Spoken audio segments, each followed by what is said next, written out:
자, 4-46페이지 2.5-2에 외국 자회사 수입 배당금의 입금 불산입 되어 있죠. 그죠? 요건 뭐냐면 봐봐. 우리 어제 외국 법인으로부터 배당금 받은 거는 이중과세 문제가 있긴 있댔지. 근데 수입 배당금 입금 불산입으로 조정해 주는 게 아니라 외국 납부 세액공제라는 규정으로 조정해 준다고. 외국 자회사로부터 배당금 받을 거 아니야? 그것도 외국 납부 세액공제라는 규정으로 이중과세 조정을 해 왔었어. 왔다가 선택권을 준 거야. 몇 년 전에 이 규정이 들어오면서. 그럼 이제는 외국 자회사로부터 배당금 받으면 수입 배당금 입금 불산입을 해도 되고 외국 납부 세액공제 규정을 적용해도 되고. 뭐라고? 해도 되고 해도 되고. 즉 둘 다 중복으로 하면 안 돼. 둘 중에 하나를 선택하면 나머지는 못 해. 그래서 시험 문제에 단서가 주어져. 어떻게 단서가 주어졌냐면 이 회사는 외국 납부 세액공제 규정을 적용 안 하기로 했다. 안 받기로 했다. 그러면 수입 배당금 입금 불산이 말하는 소리야. 무슨 말인지 이해했죠? 그죠? 오케이, 보자. 자, 일반적인 배당 개요 이렇게 돼 있죠. 그죠? 6개월 이상 10% 이상 보유했느냐? 예스. 배제 대상이냐? 예스, 노 막 이렇게 돼 있죠. 그죠? 이 책의 저자의 특징. 이 책의 특징. 이 책의 저자는 이런 걸 플로우 차트라고 얘기하고 플로우 차트 만드는 걸 좋아하세요.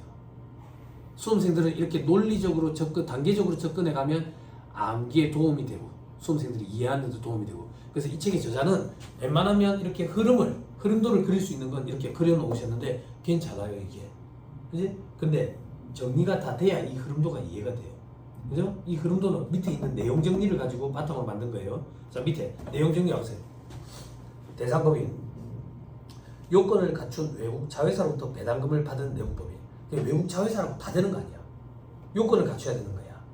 그때 요건은 어떻게 되는데 내국법인이 직접 외국법인의 의결권 있는 발행주식 총수 또는 출자 총액의 10% 해외 자원 개발 사업을 하는 외국법인의 경우에는 5% 이상을 배당 기준일 현재 6개월 이상 계속해서 보유하고 있는 외국법인.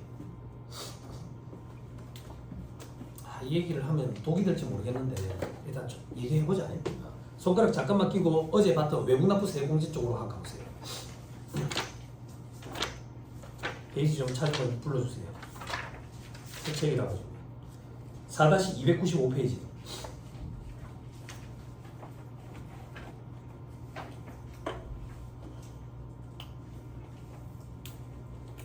4-295페이지 재밌냐? 재밌지? 재밌다 한번 세상에 진짜로. 아 정말이다. 와 재밌다. 더럽게 재밌네. 진짜 더럽게 재밌네. 그지? 다른 과목은요? 다른 과목 원래 재밌잖아. 세법은 원래 재미가 없으니까. 그지? 저는 학생 시절 때부터 그랬던 것 같아요. 답이 한 개인 게 좋아요. 답이 한 개인 게. 그래야지 맞다 틀렸다 확실하잖아요. 그죠?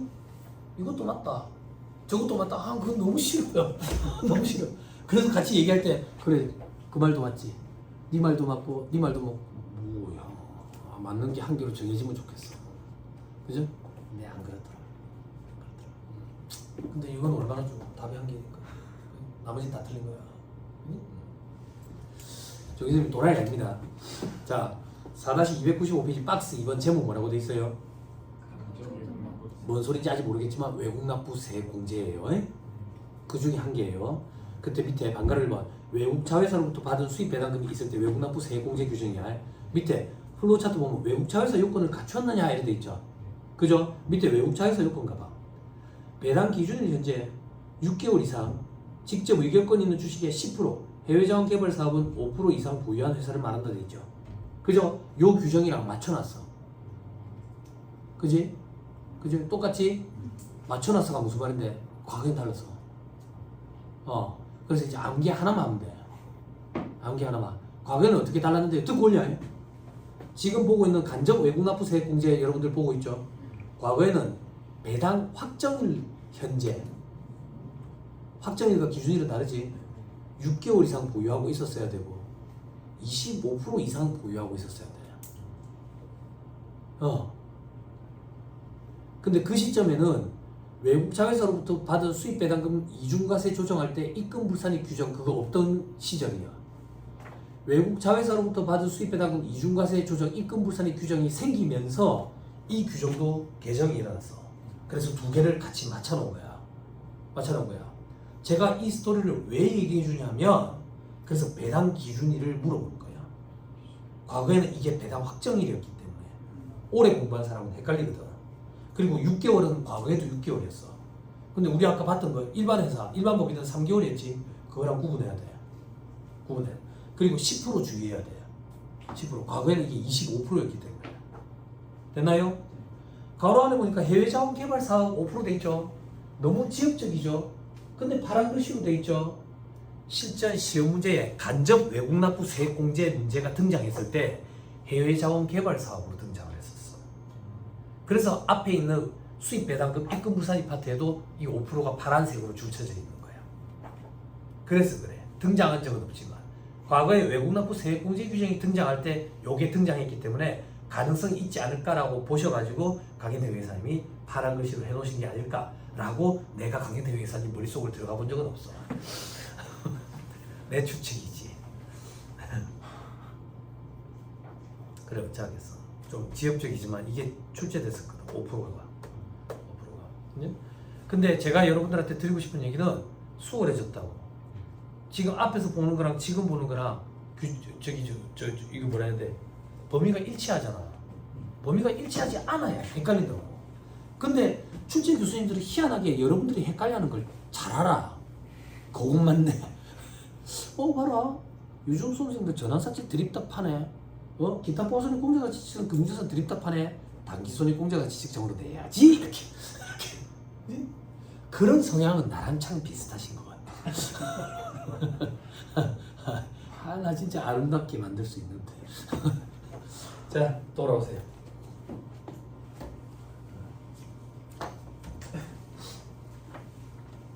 됐나요?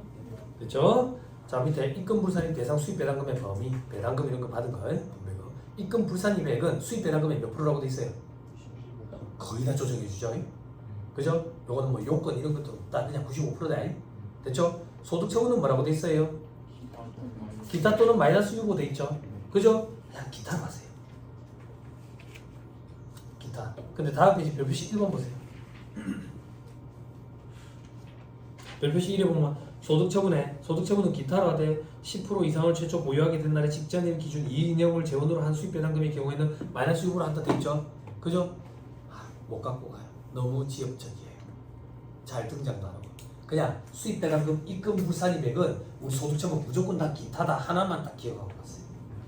됐죠? 됐죠? 다른 것도 있다 이런 거 기억하지도 말아요. 됐습니다. 돌아오세요. 다음 페이지. 다음 페이지 보니까 4-68페이지 메뉴에 적용 배제 및 입금 불산입 대상이 아닌 수입 배당금 돼 있죠. 그죠? 오른쪽에 보니까 줄 치지 마. 국조법에 따라 어쩌고 저쩌고 돼 있죠. 신경 쓰지 마. 국조법 신경 쓰지 마. 그 다음 칸에 외국 자회사 어쩌고 저쩌고 돼 있죠. 그죠? 신경 쓰지 마. 너무 지역적이야. 너무 구석지고 밑에 별표시 이번에 법령으로 정하는 수입 배당금 눈으로만 볼까? 위에 하나는 동그라미 1번 국조법에 따라 가지고 특정 외국 법인으로부터 수입 배당금으로서 받은 수입 법령으로 정하는 수입 배당금액인데 그 앞에 배당 간주 규정을 적용받는다 돼 있죠. 그게 포인트인데 아무튼 신경 쓰지 마. 그죠?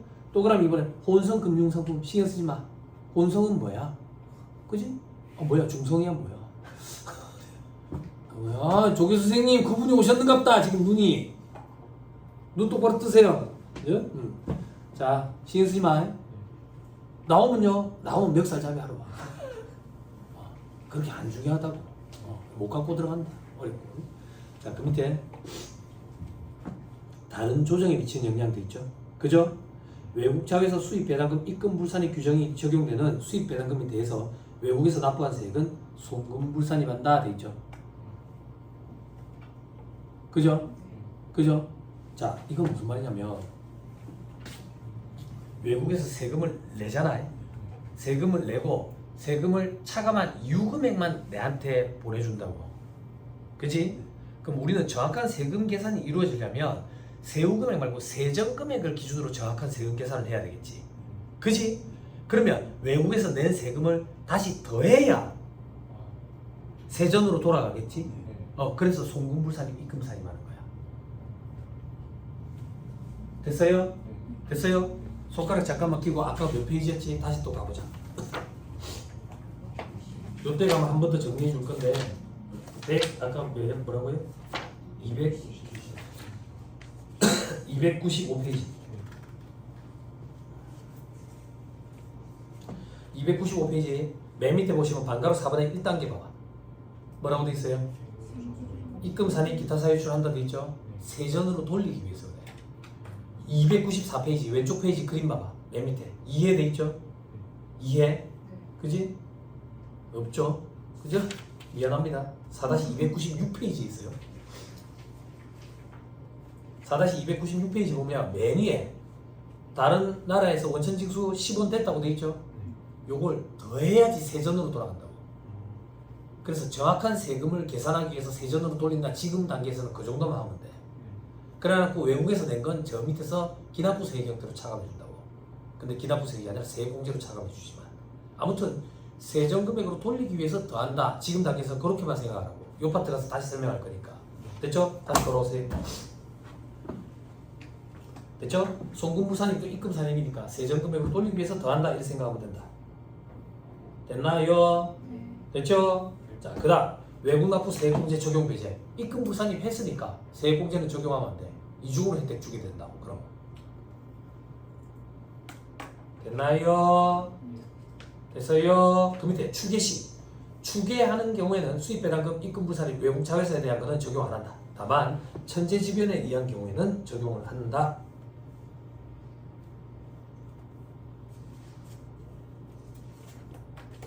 됐나요? 됐지요? 그죠?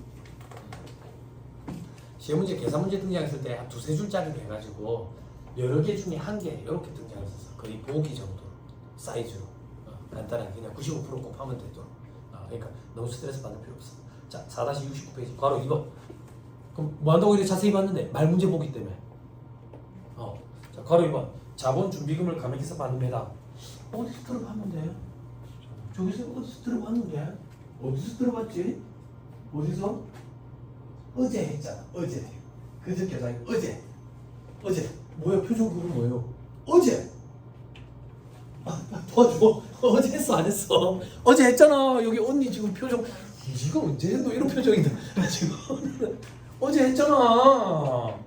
잔소리 엄청 했잖아. 그지? 그럼 내가 하나만 또 잔소리 할게.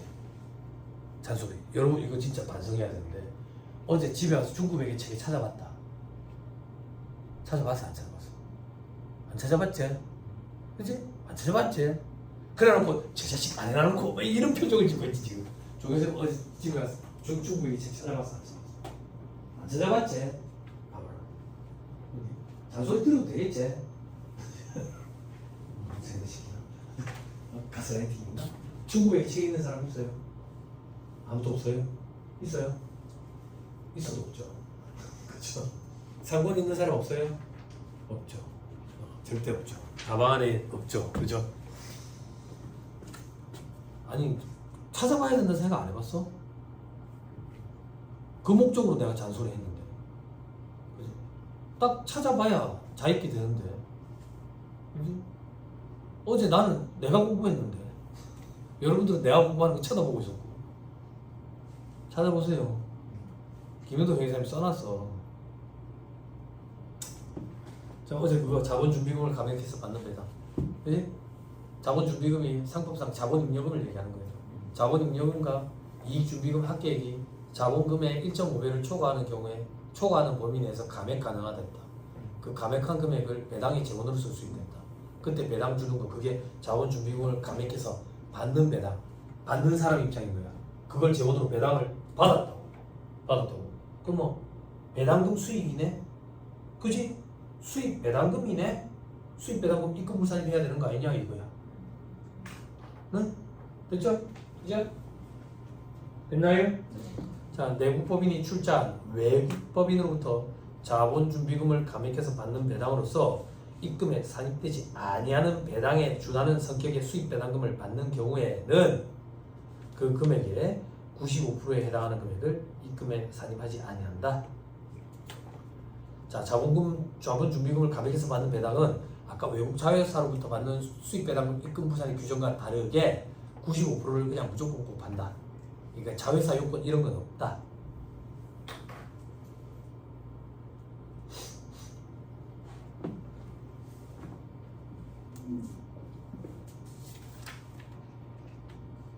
됐나요?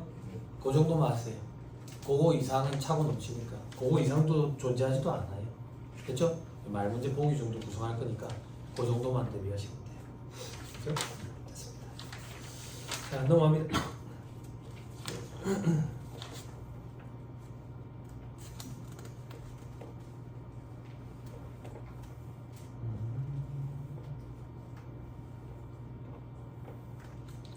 하는 거 있나?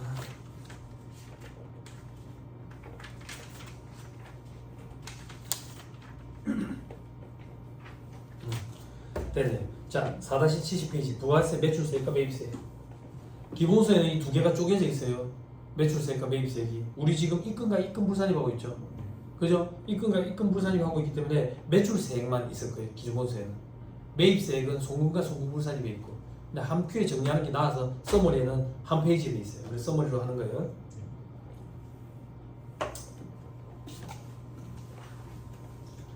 제가 정리해 주는 거 꼭 집에 가서 그 손으로 찾아봐야 돼. 찾아보는 게 공부야. 그걸 여러분들 스스로 정리하려고 미친다고. 그래서 내가 가이드를 마련해줬다 이렇게 생각하면 돼. 그걸 찾아서 확인을 해놔놓고 포스트잇 플래그를 붙이든 뭘 하든 해야 될 거 아니야. 응? 수험생들 다 비슷하다고. 수험생들 힘들어하는 파트 다 거기가 거기라고. 응.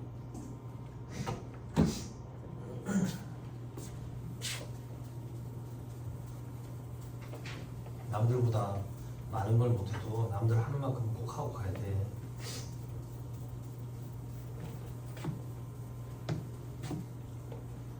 왜 안 되지? 짜증내지 말고 수렇게 되는 건 원래 없구나 이렇게 생각하고 하면 돼. 그리고 나 빠지는 머리도 아니야. 특출난 머리도 아니지만 다른 애들도 똑같겠지. 그지? 다른 애들도 이게 힘들겠지. 나는 그래도 군기가 무거운데 좀 더 꾹 참고 해볼까? 그럼 내가 이기는데 이렇게 생각하고 하면 돼.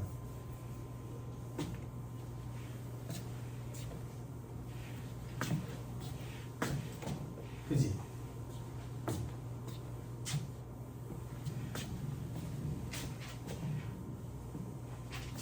어제 2차 수험생이 와가지고 내한테 그러더라고.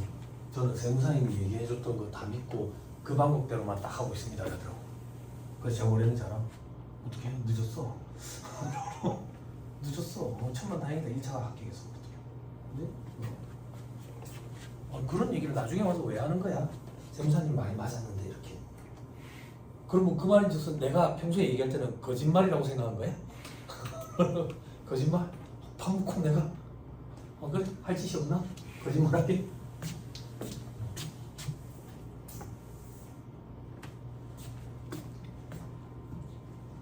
요즘 들어서 그래도 이제 강의하는 거 보람이 좀 있더라고. 예전에는 진짜 돈 때문에 강의를 했는데 이제는 저한테 수업 듣고 합격한 사람들이 제법 많아. 부산에. 그래서 어디 모임이라든지 이런 데 참석은 안 하지만 명단들 보면 합격자들이에요. 예전에는 제가 그 합격자들 얼굴 보려고 체육대회는 꼭 갔거든. 체육대회, 세무사회, 부산지방세무사회 체육대회는 저기 부산 아시아드 보조경기장 빌려가지고 하거든. 가면 선생님 막 이런다고. 그러면 이제 어르신들, 세무사들이 저 자식이 뭔데 애들이 선생님 그러지? 그거 가서 이제 얼굴 한 번씩 보는 거야. 합격자 간담회 이런 것도 하거든. 부산에서 합격자 간담회 이런 거 하는데 그런 데는 안 가. 그런 데는. 그거는 이제 은행에서 마이너스 통장 만들어주면 이제 고기 사주는 거거든.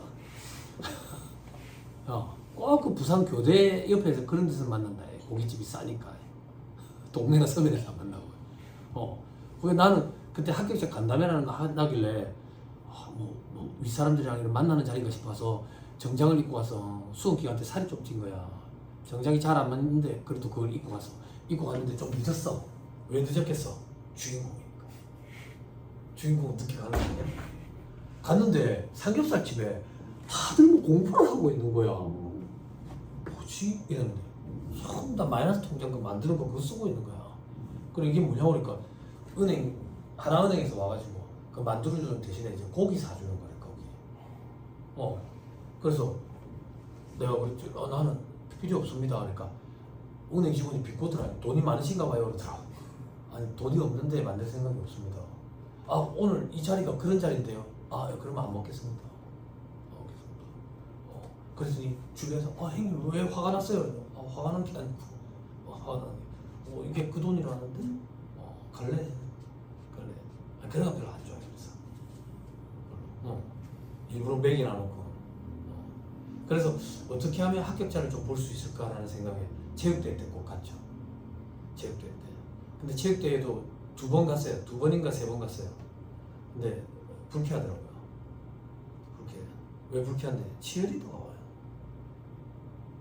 치어리더. 그 앞에 의자에 앉아가지고 있고요. 영감쟁이들이. 그래서 대한민국 변태왕국이구나. 그 말을 소리내서 했어요. 그 말을 들었는지 그 다음에 또 치어리더가 나요. 그래서 안 갔어요. 또 안 갔는데 지난번에 부산지방세무사회 회장님 하신 분이 저랑 법인에 같이 계셨었어요. 그래서 체육대회 하는데 참석 좀 해달래. 그래서 안 갑니다. 저 그런데 안 가는 거 아시잖아요. 그랬더니 그건 그런 거야. 장세무사 경품이 아주 많아. 총각이잖아. 경품이 아주 많아. 원래 전자레인지도 있고 에어프라이기도 있고 구스나온 이불도 있어. 한 사람 앞에 2개 이상도 돌아가. 이번에 그 정도로 경품을 많이 준비했어. 가겠습니다. 그래 가자마자 그 번호표 이래가지고 그 이름을 쓰라 해. 그래가지고 그 경품 함에다가 탁 넣어. 그리고 기다려야 돼. 내 이름 부를 때까지. 끝날 때 부른다고. 끝날 때 경품함에서 이름을 딱 부르는데 어느 지역의 머시기 세무사님 내 이름 안 불러. 내 이름. 근데 왜 기분이 나쁜지 알아? 통영에서 온 세무사님이 2번 당첨됐어. 그 세무사님이 내가 어떻게 한지 알아? 우리 이모랑 선본 사람이야. 그러니까 내가 이름을 알지. 그 세무사님은 2개 걸렸다. 그렇다고 1개를 포기하지도 않아. 난 호롤단신이야. 그 사람 결혼했어. 돈 많이 벌어서 성형도 했대. 구스타운 이불, 전자레인지도 필요했고, 그래서 속상해가지고 그래 있는데 그 당시 그 세무사님 오셔가지고 장 세무사 뭐 됐나? 아무것도 안 되는데요. 아니 전자레인지 있는 사람들이 전자레인지 되는 건 좀 그렇지 않아요? 양보하는 것도 아니고. 장 세무사 우산 한 개 더 챙겨줄게. 우산 한 개. 골프산인데 이거 비싼 거야. 그러더라고. 그래서 비싼 건 줄 알고 아직도 안 쓰고 모셔놓고 있지. 골프를 안 쳤어. 그 이후로 안 가. 비켜가지고. 구스다운 입을 때. 나 세사리빙 알레르망 참 좋아하거든. 안 되더라고. 그래서 여러분들 아마 그런 자리에 이제 참석하시게 될 거예요. 그럴 때 되게 뿌듯해요. 부산지방세무사에서 공문이 이렇게 한 번씩 들어올 때 거기 세무사들 명단이 있는데 보면 이제 저한테 수업 듣고 합격한 사람들이 있어요. 그럴 때는 이제 엄청 기분 좋죠. 시간이 많이 흘렀구나 하는 생각도 들고. 그런 거예요. 저는 여러분들 합격을 돕기 위해서 왔어요. 여기에. 그죠? 근데 입을 안 벌리면 답이 없어요. 그죠? 얼마나 친절해요. 배려남 아니에요? 그죠? 밥숟갈로 밥을 떠가지고 이 앞에 가서 낙낙낙낙 하는데 이라는 거야. 어쩌라고 그러면? 퇴 뱉어내고. 그지? 그럼 답 없는 거야. 꼭 집에 가서 꼭 확인해 봐야 돼. 그지? 약속이 아니야. 약속이 아니라 확인 안 하면 떨어지는 거야. 자, 책 한번 보세요.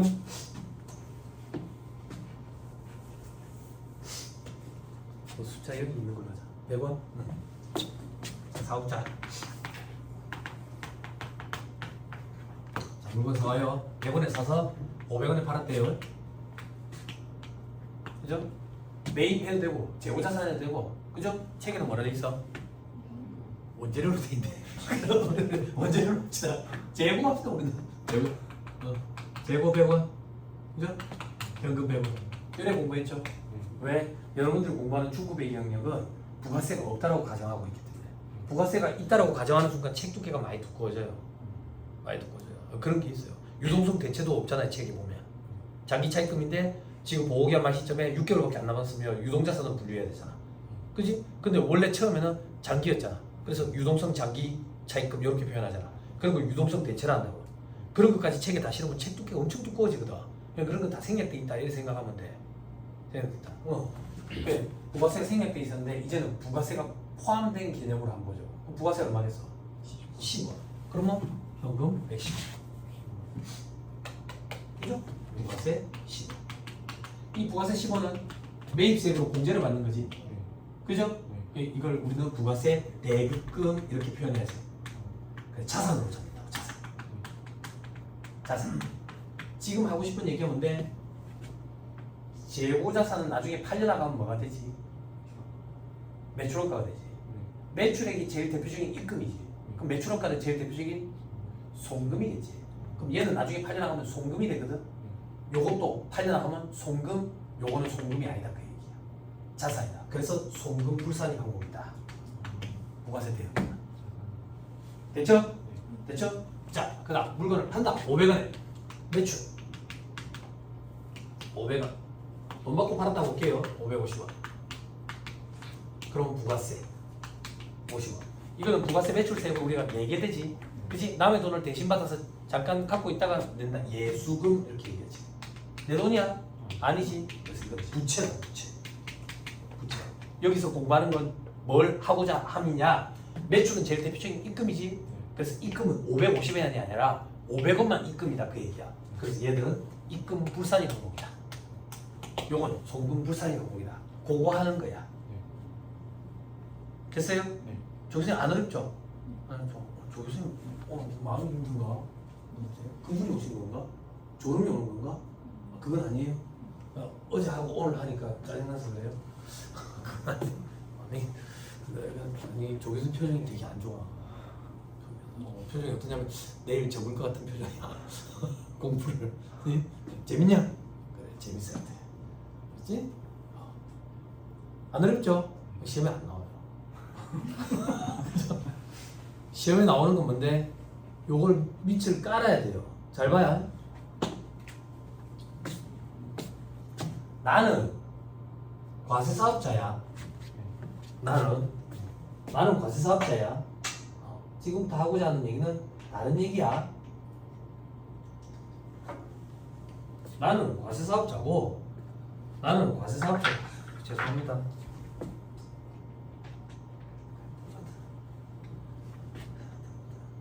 자, 나는 과세 사업자인데 나한테 물건을 판 사람은 면세 사업자야. 알고 봤더니 이 사온 재고가 면세물품인 거야. 면세물품. 면세물품 사오면 부가세 매입세 공제를 받을 수가 있어 없어? 없잖아. 매입세 얘기라는 게 돈 얼마 줬는데 110원. 그럼 요 10원 어떻게 처리해?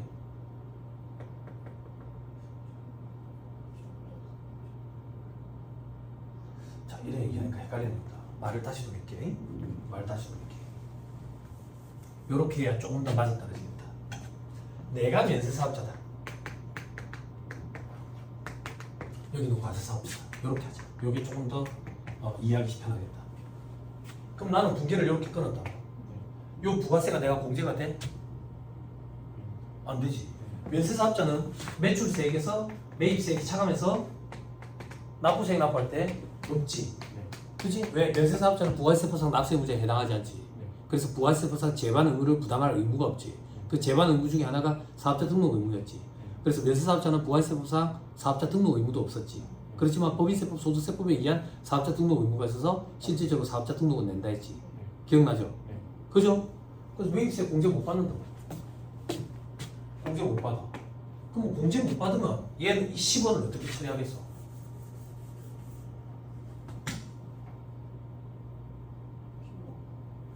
재고자산 원가에 없겠지. 재고 그래서 부가세법에서 요 다음 단계가 되면 환수효과, 누적효과 이런 게 발생하게 되는 거야. 응? 110원이 되겠지. 그지? 이 재고가 팔려나가면 매출원가. 매출원가는 제일 대표적인 송금이잖아. 지금부터 하고자 하는 건 이거야. 내가 면세사업자라서 부가세 매입세 공제를 못 받은 그 매입세 공제 못 받은 거 뭐? 불공제된 거.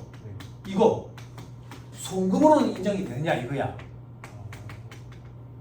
요거 지금부터 할 거야. 됐어요? 그러면 여러분들 내한테 뭘 해줘야 되는데? 부가세 매입세 불공제가 어떤 건지를 얘기해 줘야 되겠지. 아니 준비하세요. 물어볼 거니까. 몇 명이지? 돌아가면서 오늘 고돌이 순으로 돌아갈까? 어이 긴장하시구만. 역순으로 돌까? 역순으로? 오늘 며칠이야? 10번 대각선으로 뒤에 이런 거 좀 해보고 싶다. 근데 요즘 애들 출석을 안 부르니까 다 출석해라 앞에서 키워놓으면 출석 결과 다 하거든. 밖에서도 하고 안 들어오고 집에 오고. 어떻게 잡아야 돼? 복도에서 출석 체크하고 복도에서 출석 체크하고 그대로 가잖아. 아 몰랐어요? 방법 가르쳐줬네. 제발 부가세 보상 매입세 불공제 얘기해주세요.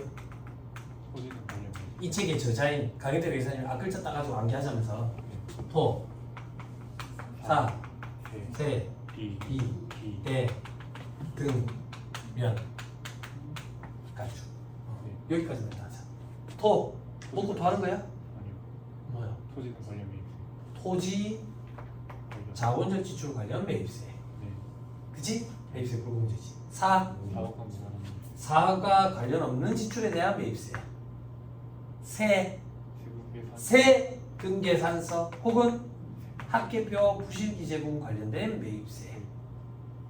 비, 비영업용 비영업용 앤드 소형 수용차 끝까지 해라고. 유지 구입, 유지 임차, 유지와 관련된 매입세. 네. 또 대, 기업 접, 대비 관련 매입세. 접대비라는 용어가 역사 속에 사라졌습니다. 기업업 그죠? 추진. 기업 업무 추진비 관련 매입세. 그 다음 등록 전 매입세. 면세 등 관련 면세 사업 관련 매입세. 네. 얘들은 매입세 공제가 안 된다고. 안 되면 법인세법상 송금으로는 인정이 되느냐? 인정이 된다고. 됐어요? 네. 됐나요? 다만 사, 세, 등 이 세 가지는 사업과 관련 지출 그리고 세금계산서 불성실, 세금계산서 학계표 불성실, 등록 전 이런 거는 귀책 사유가 법인에게 있다고 보아 송금도 인정이 안 돼. 됐어요? 이제 한 문제 풀 수 있는 거예요.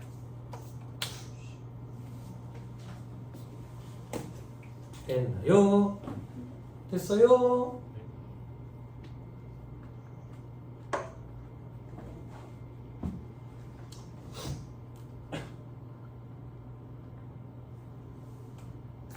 다 됐어요? 자, 책을 같이 좀 봅시다. 밑에 단가를 넣어 매입세 공제되는 것은 송금무산입이야. 왜? 부가세 대급금, 선급금이라는 자산이니까. 매입세 공제가 안 되면 어떻게 하느냐? 법인세법상 송금으로 인정이 된대. 다만 송금도 인정이 안 되는 게 있다. 어떤 거? 사, 세 등 세 가지는 법인에게 귀책 사유가 있기 때문에 송금으로도 인정이 안 된다.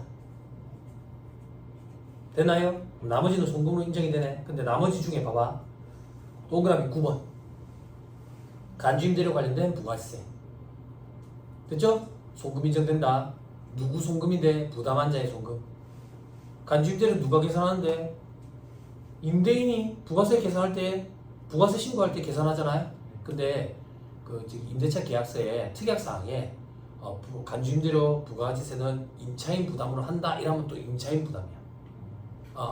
계약 조건에 따라서 달라져. 그래서 실제 누가 부담했는지에 따라 부담한 자의 송금으로 인정이 돼. 됐나요? 근데 그런 경우는 실무에서 보기는 끊기 드물다. 끊기 드물다. 여기서 하고 싶은 얘기는 무조건 임대인 부담은 아니다라는 얘기를 하고 싶은 것 같아. 됐죠? 그 다음 동그라미 8번 영수증을 교부받은 매입세액 돼 있죠? 그죠? 자, 이건 뭐냐면 4대 법적 증빙에 뭐 했지? 우리 부가세법 공부할 때 4대 법적 증빙. 세금계산서, 계산서, 신용카드 매출대표 등 지불카드 영수증, 선불카드 영수증 다 포함되고 그리고 현금 영수증 왜 이래? 여기 지금 방금 뭐라고 돼 있지? 영수증. 이건 다르지. 그죠? 부가세법 할 때 공부했지. 영수증은 뭘 영수증이라 하죠? 부가세법에서? 세금계산서 필수 사항 중에 영수증은 뭘 영수증이라고 그러죠? 영수증은 뭘 영수증이라 그러죠? 집배랑 거래 상대방이 누구인지 기재되지 않고 부가세 부가세가 별도로 구분 기재되지 않는 거. 써머리 있냐 없냐? 부가세법 써머리 있는 사람, 없는 사람, 버린 사람, 불태운 사람 없네. 나는 불태웠는데. 아니 올해 거 말고 합격하고 나서 승화시켰지. 했잖아. 카드 영수증 이런 소리 하면 돼요. 지금 법을 공부하고 있으면서 했잖아. 왜 이래? 간이 영수증이랑 착각하면 안 된다 했잖아. 그 영수증 얘기하는 거잖아. 영수증 교부받았대. 됐어요? 그죠? 매입세 공개 안 되는 게 원칙이잖아. 다만 신용카드 매출 전표 등 단말기를 통해 가지고 부가세가 별도로 구분 기재되는 걸 받으면 받는 자 입장에서는 매입세 공제가 됐지. 그래서 받는 자 입장에서 매입세 공제 그 계산 구조의 첫 번째 세액계산서 수령분 매입세, 4번에 신용카드 매출 전표 등 수취액 매입세 공제 기억나? 1번과 4번의 차이점 뭔데? 1번은 세액계산서 수취한금 다 갖다 쓰고 9번에서 불공제되는 매입세 차감한다지. 4번은 공제받을 수 있는 것만 차감한다지. 기억나? 안 나? 했잖아. 왜 정리를 안 해? 응? 정리를 해야지. 정리 안 하면 답 없다니까. 시험장에 가서 법인세 문제 풀어야 되는데 부가가치세 막 떠오른다니까. 정리 안 돼 있으면. 정리를 잘해야 적재적소에 이용할 수 있어. 적재적소에 이용을 못하면 내가 알고 있는 지식이라고 말을 못해요. 모르는 거라고 그거는. 그죠? 시험 끝나고 나서 아 하는 거랑 똑같은 거라니까. 그치? 자, 자꾸 잔소리합니다. 공부 어떻게 해야 되는지 자꾸 느껴야 돼요. 그죠? 그죠? 혹시나 이런 착각하면 안 돼요. 너 특히나 아무도 대답 못하네. 에이, 평탄을 쳤네. 여기가 전국 꼴찌라고 생각하면 돼. 알았지? 여러분들의 경쟁 상대는 옆 사람이 아니에요. 그죠? 서울에 있어요. 종로에 무릎 나온 추리닝에 밤에 담배 불빛만 보이는 거야. 담배 불빛만. 그런 애들이 경쟁 상대. 응? 그럼 옆에 있는 사람들이랑 으쌰으쌰 같이 가면요. 그러면 재미없어요. 다 떨어지고 내만 합격해야 짜릿해요. 그죠? 내가 제일 우선이라고. 다들 정리 안 했네. 이래 생각하면 안 되고. 나만 생각해야 된다고. 나는 정리해야지. 그지? 학살실 때 재수없는 애들 있잖아. 야, 오늘 우리 공부하지 말자, 공부하지 말자는 거 밤에 지 혼자 입을 탁 덮어 쓰고 책을 보는 사람이 여러분들이어야 돼요. 아시겠죠? 응? 자, 또 봅시다. 오른쪽에 이제 세무상 처리 봐봐. 지금 이해하기 조금 힘들 거야. 적대비는 기업 업무 추진비로 뭐 한도 계산돼 있죠. 그죠? 적대비는 한도 내에서만 송금으로 인정해줘. 한도라는 말을 지금 신경 쓰지 말아봐. 그러면 송금으로 인정해준다는 말이야. 그지? 됐죠? 간주임대료 부담한 자에 송금으로 인정해준대. 근데 중간에 자본적 지출 기차 이래 돼있지. 이게 무슨 말이야? 자, 저를 봐봐. 송금으로 인정되는 걸 보고 있는 거야. 그 송금으로 인정해준다는 얘기야. 그거다이 인정을 해주는데 구분이 된다 그 얘기야. 어떻게 구분이 되는데? 자본적 지출은 취득원가에 가산하고 나머지는 그냥 송금이다 그 얘기야. 됐어요? 그게 무슨 말인데? 이게 만약에 올해 송금은 맞는데 취득 부대 비용을 구성한대. 유형자산의 취득 부대 비용. 그럼 유형자산 원가에 엎어야 되잖아. 그지? 그걸 얘기하는 거야. 됐어요? 됐나요? 그래놓고 나중에 그 유형자산 감가상각하면서 송금으로 인정된다 그 얘기야. 됐죠? 됐죠? 그 밑에 기타 지출한 사업연대 송금으로 인정된다. 됐죠? 근데 그 밑에 무슨 이상한 말 있죠? 다만 뭐라고 돼 있어요? 비용 배분의 원칙에 따르면 돼 있죠. 그죠? 이 표현은 제가 알고 있기로는 이 바닥에 있는 강사들이 만든 표현이라고 들었어요. 그럼 이 바닥에서 이 표현이 어떤 의미로 통용되느냐? 봐봐. 우리 아까 재고 100원어치 샀잖아. 부가세가 10원이래. 근데 내가 면세사업자야. 그럼 110원이 재고 금액이잖아. 그지? 그럼 이 10원이 송금으로 인정되냐고? 인정돼. 송금으로 인정돼. 그런데 언제 송금으로 인정되는데? 이 재고가 팔려나갈 때 송금으로 인정이 되지. 요 중에 40%만 팔려나갔다고 볼게. 그러면 44원이 매출원까지. 66원은 기말 재고고. 그지? 그럼 올해 송금은 4원만 송금으로 올해 인정됐네. 6원은 아직 재고로 남아있고. 내년도에 송금도 인정되겠네. 그런 걸 비용 배분의 원칙이라고 표현해. 팔려나갔느냐 안 팔려나갔느냐 이걸 따져보겠다 그 얘기야. 됐어요? 됐어요? 오케이. 그 정도면 돼.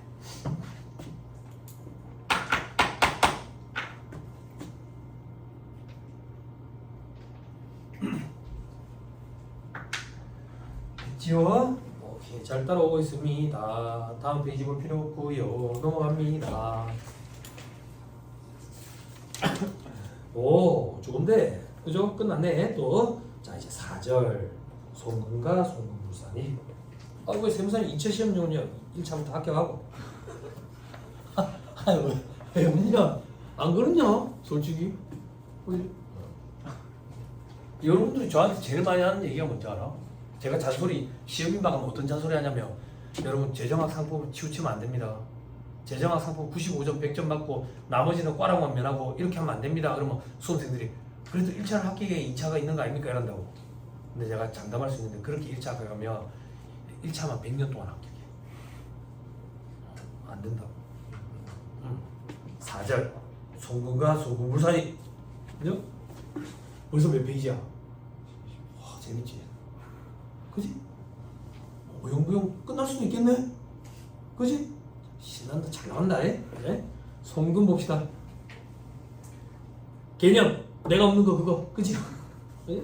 법인의 순자산을 감소시키는 손실 또는 비용 손비라고 표현한댔다. 그지? 다만 다음은 제외. 동그라미 1번 자본 또는 출자의 납입이 입금불산입이니까 환급은 송금불산입. 그리고 송금불산입 항목으로 여러 거 된 거 됐죠? 입금불산이랑 똑같죠? 하나만 주의하면 되네. 동그라미 3번 제목 뭐라 돼 있어요? 인여금 처분을 손비로 계산한 거는 송금으로 인정이 안 된다고. 중요해요. 자, 이게 뭔데? 재판.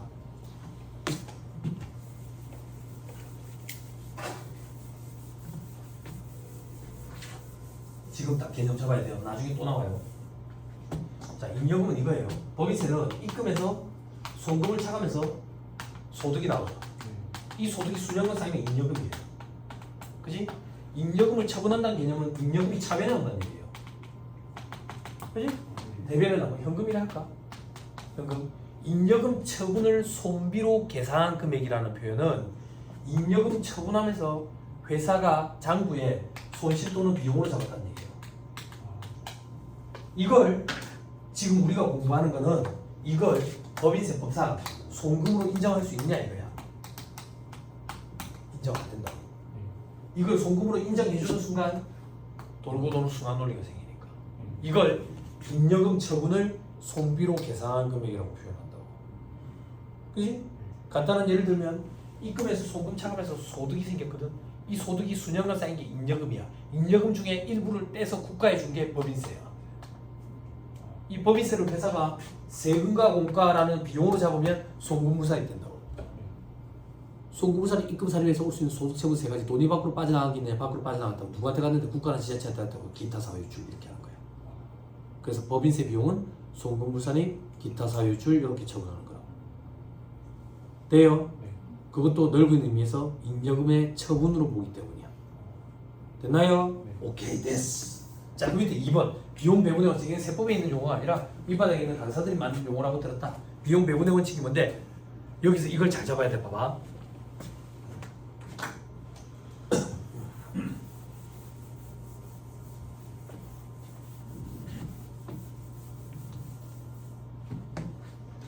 재고를 100원어치 사왔어. 그럼 재고자산 취득원가 얼마인데? 100원.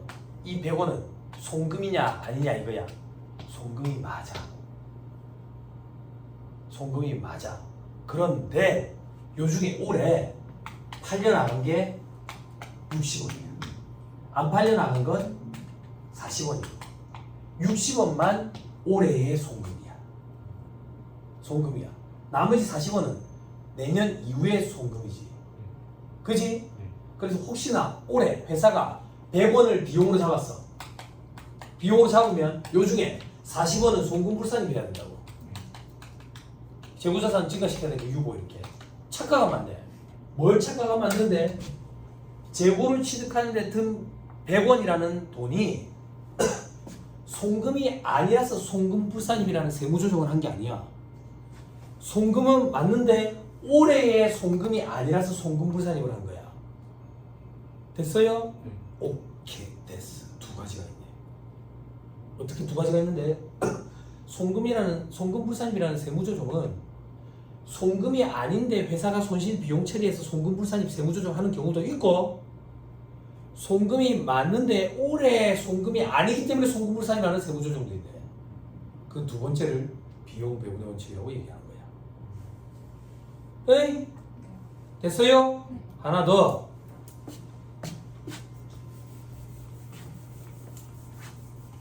건물을 하나 치겠다고?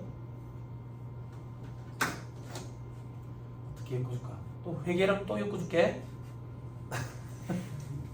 왜? 그래야 공부할 거 아니야. 엮지 말해? 해줄게. 일요일까지 왔는데 내가 여러분들한테 해줄 수 있는 게 그런 건데 스트레스 받고 스트레스를 해소하기 위해서 부단한 노력을 기해야 돼. 책을 봐야 돼.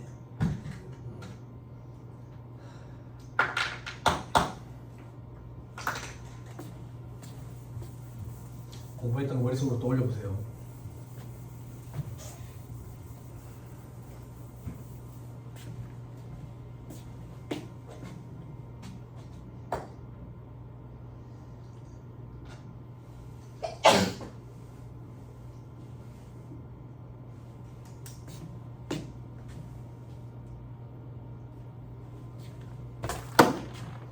자, 건물을 하나 치드게요.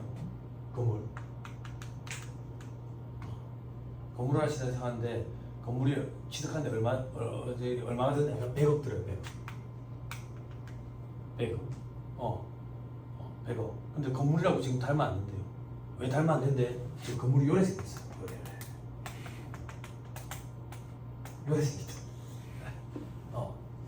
건물이 건물 아닌 건물 같은 거지. 그지? 이걸 우리는 건설 중임 자산이라 하네. 그지? 근데 내가 돈이 그래 많은 사람이 아니라 돈 찍어내는 사람 아니거든. 남의 돈을 갖다가 건물 짓는 데 같이 쓸 거라고. 은행에서 돈을 빌려올 거다 그 얘기. 그럼 이자가 얼만데? 10억이에요.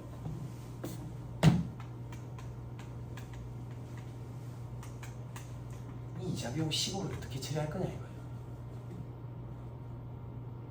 요번에 이자 비용 요렇게 달 거예요? 수익 비용 대응이 안 맞다는데?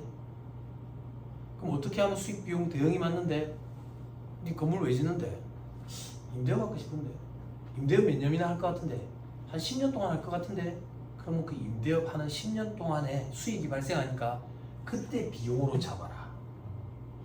그래서 수익 비용 대응의 원칙에 따라 이걸 건물원가에다가 없는 거예요.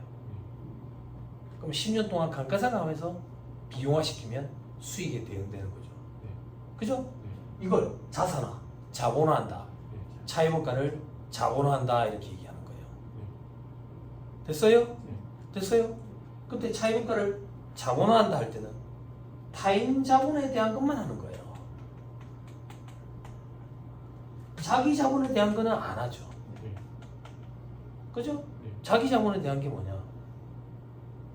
자기 자본이 뭔데? 내 돈! 이게 무슨 말이냐면 왜 남의 돈 빌린 거에 대한 것만 집어넣냐 이거야. 내 돈에 대한 것도 집어넣어야지. 내 돈에 대한 것도 집어넣는다는 얘기가 뭡니까? 이자를 안 주는데 비용이 생기잖아.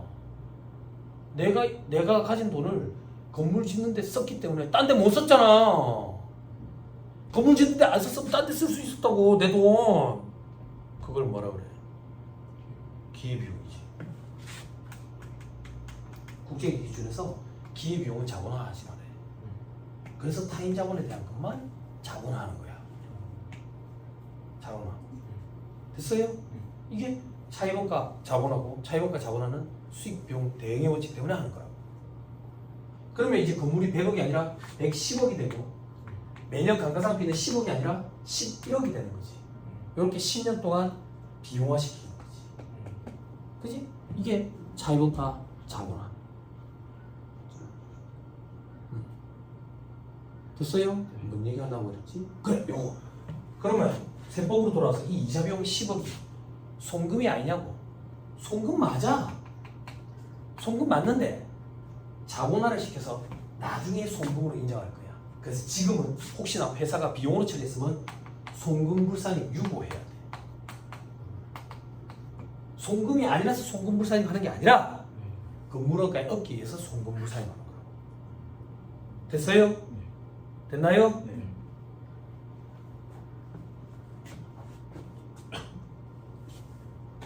이거 정리 하나만 해줄게. 유형자산 파트는 공부할 게 되게 많아.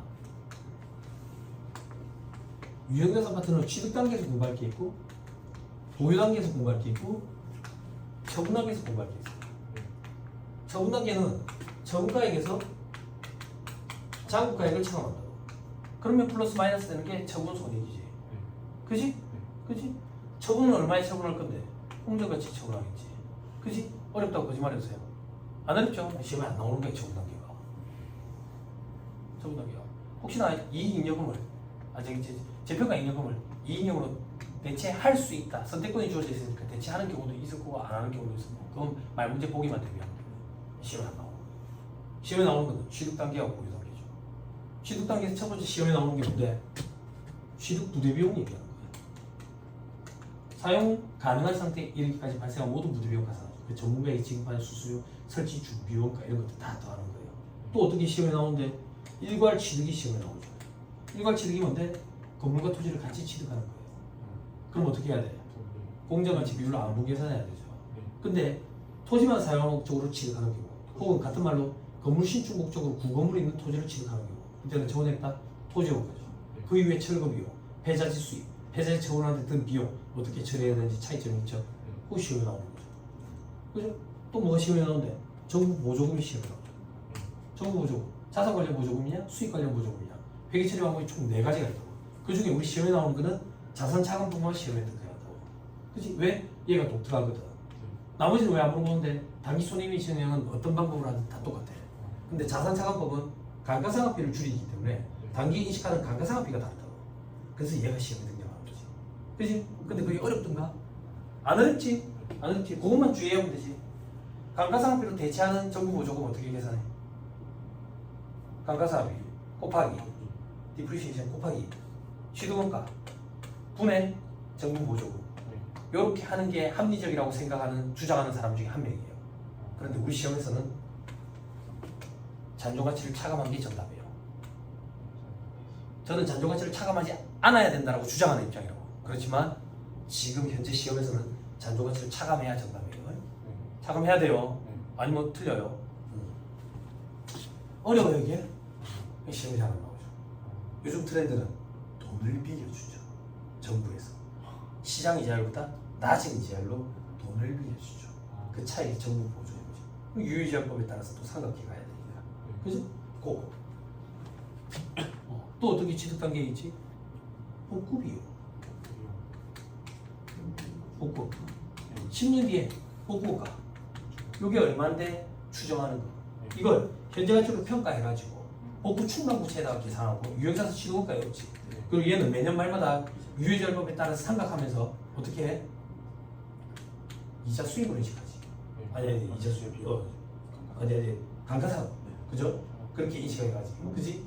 그럼 마지막에 처분당 실제 복구 비용이 발생했던 단계까지 물어보잖아요. 그지? 이 두 가지를 물어본다고. 복구 비용이 얼마인지 추정하는 거. 요게 더럽게 어려운데 우리 시험에서는 얘가 100배는 더 중요하지. 그지? 이걸 잘해야 돼. 복구 충당부채 계산하는 거예요. 그치? 그리고 뭔데? 차이를 잡아놔요. 이 정도로 중요해. 느낌 와? 얼마나 중요하지? 너무 중요해서 별도의 챕터를 구성하는 거예요. 세 개, 별도로 떼가지고 양이 많으니까. 양이 많으니까. 이건 2차 시험 단독 문제로도 등장해요. 그 정도로 사이즈가 2개년에 걸치면 전년도 부분 반영해야 되니까 연평균 지출액에다가. 응? 자, 보유 단계에서 발생하는 건데 자본주의 지출, 수익주의 지출, 말 문제 보기, 감가상각비, 예상에 나오는 시험 문제. 그지? 우리 시험에 나오거든. 재평가, 손상. 조교 선생님, 재평가 회계 처리가 어렵던가요? 손상 회계 처리가 어렵던가요? 본인이 느끼기에. 재평가가? 그죠? 그럼 뭐가 시험에 잘 나올 것 같아요? 믹스된 거. 같이 나와. 그래야지 더 어렵지. 그지? 이렇게 체계를 생각하면서 살을 붙여가면서 공부를 해야지. 유인사서 양이 이렇게 많아. 요거에 대해서 공부한다. 그 중에 차이법과 자본화 얘기했던 거. 특정 차입금이냐? 일반 차입금이냐? 근데 중간에 기준서가 또 한번 개정이 됐지. 특정 차입금 건설 기간이 끝났는데 자본화 기간이 끝났는데도 불구하고 특정 차입금을 상환 안 하고 있대. 그럼 일반 차입금에 같이 집어넣어야지. 그지? 너가 질문했냐? 특정 차입금이 뭔지 일반 차입금이 뭔지 실장님한테? 그거 이게 네. 특정 차입금 뭔데? 저격 가서 약을 목적자 건물 지으려고 빌려서 네. 일반 차입금 뭔데? 그냥 그냥 빌려온 건 뭔데? 다른 목적으로 다른 목적으로 빌려온 건 뭔데? 야 회사 운영하는데 차입금이 없는 회사가 어딨어? 차입금 다 있다고. 어쩌겠어. 회사 운영을 안 해보고 공부를 하니까 그런 거야. 근데 그런 걸 다 경험해보고 공부를 하려면 죽겠지 사람.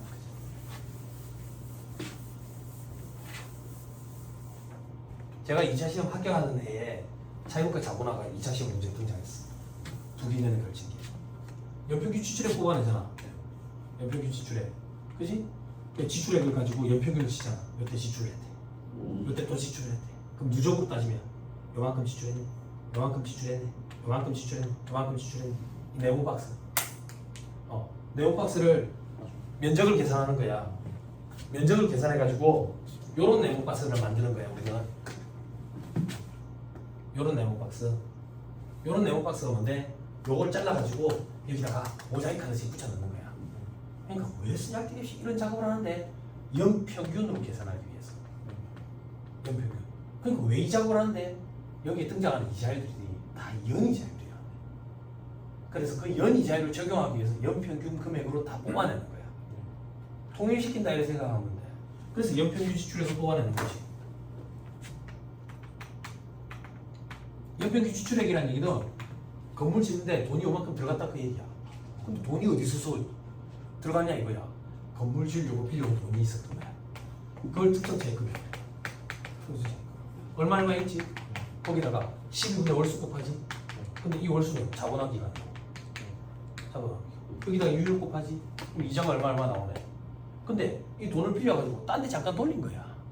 당장 공사하는데 돈이 필요하지 않아가지고 이자 나가는 게 아까워서 딴 데다가 투자 수익을 일시 투자 수익을 걸어버린다고. 그럼 일시 투자 수익은 차감하는 거지.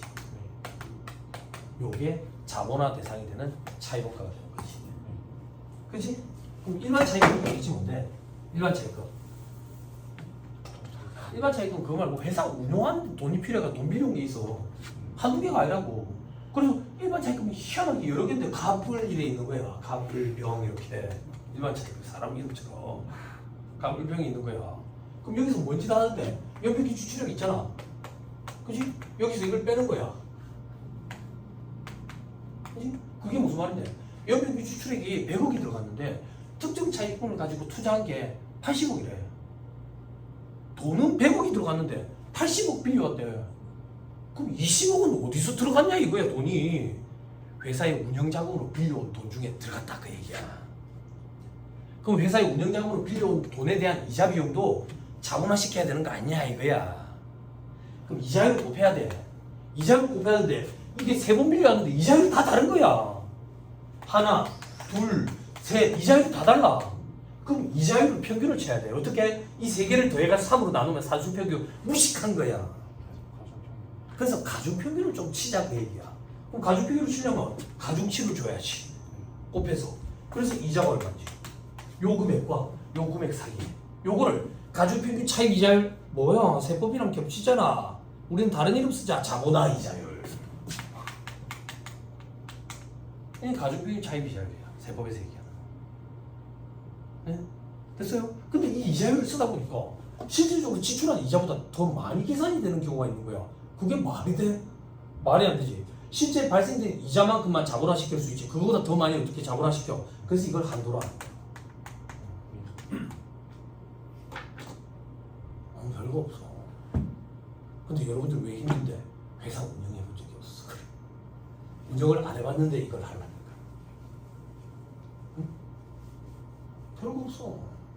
알고 있으면 귀찮은 작업만 하는 거야. 근데 기준서가 뭐가 개정이 됐는데요? 그렇게 짜증나네. 건물주 끝나면 이거 갚아야 되거든. 안 갚고 있는 거야. 자본화 기간이 11월 1일 끝났어. 그럼 11월과 12월 두 달치 이자 나간 거 있잖아. 그 이자 나간 거 여기에 집어넣지. 자본화 이자를 뽑았는데 가중비율 차입 이자를 뽑았는데 포함을 시키지. 이게 한번 논란이 있었지. 벌써 몇 년 됐지만 포함시키는 걸로 결론이 났어. 그 전까지는 왜 논란이 없었습니까? 그 전까지는 이게 거기에 영향을 안 미치게 등장했었어. 영향을 안 미치게 등장했었는데 상환을 했다든지 이렇게 아니면 자본화 기간이 끝이 안 났다든지 그랬는데 이렇게 한번 등장하면서 논란이 좀 생기면서 그렇게 하는 거예요. 됐나요? 나 분명히 강의해줬어요. 이걸 세법에서 뭐라고 표현하는데 건설자금이자라고 표현하고 9장에 있는 차입원가 자본화 9장에 지급이자 송금부산이 파트에 있어요. 손가락 끼고 확인합시다. 9절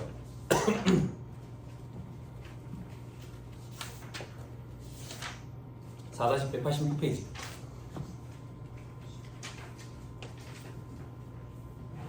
지급이자 송금부산이 3순위 보세요. 건설자금이자 찾았어요? 다음 페이지 2번에 3순위 건설자금이자 의미, 자산의 매입, 제작, 건설에 장기간 소요되는 것. 그죠? 그걸 회계에서는 뭐라고 그랬어요? 어? 적격자산, 취득, 제작, 건설에 장기간 소요되는 자산, 적격자산. 적격자산에 어떤 게 있었어요? 유형자산 말고 또 뭐 있었어요? 재고자산. 왜? 조선업이라고. 배 하나 건조하는데 몇 년 걸리거든. 적격자산이라고. 또 여러 가지 있었죠. 그죠? 근데 그 밑에 세법의 입장 봐봐. 세법은 사업용 유무형자산만 돼. 투자부동산이나 재고자산은 안 돼. 회계사가 회계 처리에 따라 가지고 투자부동산이나 재고자산에 대해서 차입원가 자본화를 하면 세법에서는 다 부인시켜버린다. 됐나요? 그 밑에 건설 등에 소요된 것이 분명한 차입금에 대한 이자, 자산원가의 가산 똑같죠? 그 밑에 일반 차입금 이자는 선택 이렇게 돼 있죠. 그죠? 회계랑 입장이 다르다. 회계는 국제 기준은 다 자본화 강제야. 세법은 특정 차입금만 자본화 강제고 일반 차입금은 선택 사항이야. 됐어요? 다음 페이지 보면 산식도 있어요. 괄호 3번에 괄호 4번에 그죠? 여러분들이 회계 시간에 공부한 거랑 똑같다라고 생각하면 돼요. 차이점이 없습니까? 있어요. 근데 왜 똑같다라고요? 1차 목적으로 똑같다 하고 들어갔어요. 그게 마음이 편할 거예요. 차이점에 대해서 언급은 해줄 건데 1차 시험에서는 그 차이까지 물어본 적은 없어요. 1차 시험 목적으로는 같다라고 생각하고 들어가면 마음이 편해요. 됐어요? 아니, 차이점 이런 게 있어요. 세법은 이거 차감 안 해요. 연평균 수치를 뽑아낼 때, 연평균 차이를 뽑아낼 때 이거 차감 안 한다. 차감 안 한다. 그리고 여기에 모랄 계산할 때 여기는 회계기간이잖아. 세법은 여기도 자본화기간. 근데 이걸 얘기해주는 순간 회계랑 흔들릴 거야. 근데 이거는 회계에서 시험 빈도가 100배는 더 중요해요. 세법에서 시험 빈도가 굉장히 낮아요. 그래서 그냥 1차 시험 목적으로는 회계랑 똑같다 생각하고 들어가면 돼요. 그죠? 그럼 마음이 편할 거 아니에요. 돌아오세요. 재밌는 얘기도 했다. 자, 4-74페이지. 자, 맨 위에 사례 있죠? 사례 보면 안 돼요. 감가상각비 파트를 공부해야 이해가 될 거예요. 자, 밑에 보니까 정리돼 있죠? 한 개 없어서 정리가 안 돼요. 넘어가면 돼요. 그렇죠? 나중에 다 해요. 다음이 4-75페이지. 여기서부터 잠깐 끊었다가 하죠.